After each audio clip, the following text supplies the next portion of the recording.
భారత రాష్ట్ర సమితి మీద ఉన్న కోపంతోనో కేసీఆర్ మీద ఉన్న కోపంతోనో లేకుంటే కేసీఆర్ ఆనవాళ్ళు చెరిపేయాలనే తపనతోని తెలంగాణను అవమానపరచకండి, తెలంగాణ అస్తిత్వాన్ని అవమానపరచకండి, కాకతీయుల రాజులను గౌరవించండి.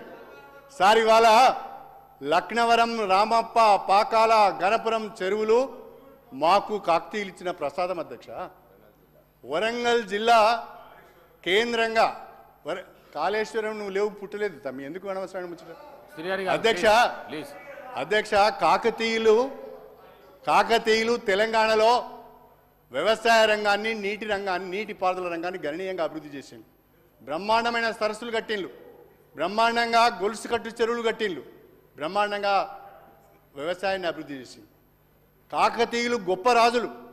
ఆ కాకతీయుల రాజుల వల్లనే ఇవాళ ఇప్పటికి మన చెరువులు ఉన్నాయి, ఇప్పటికీ మన నీటిపారుదల వ్యవస్థ ఉన్నది.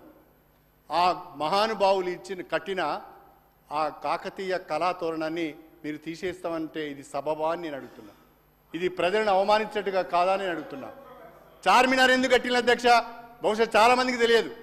చార్మినార్ ఎందుకు కట్టినంటే అధ్యక్ష, హైదరాబాద్ మహానగరంలో, అరే వినండి అయ్యా బాబు, తెలుసుకోకపోతే తెలుసుకోండి. హైదరాబాద్ మహానగరంలో కలరా వచ్చింది అధ్యక్ష. హైదరాబాద్ మహానగరంలో కలరా వచ్చింది.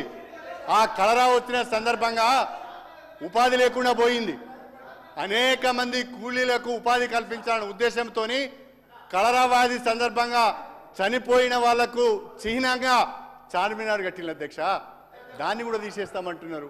ఇది విచిత్రం అధ్యక్ష, ఇది మంచి పద్ధతి కాదు.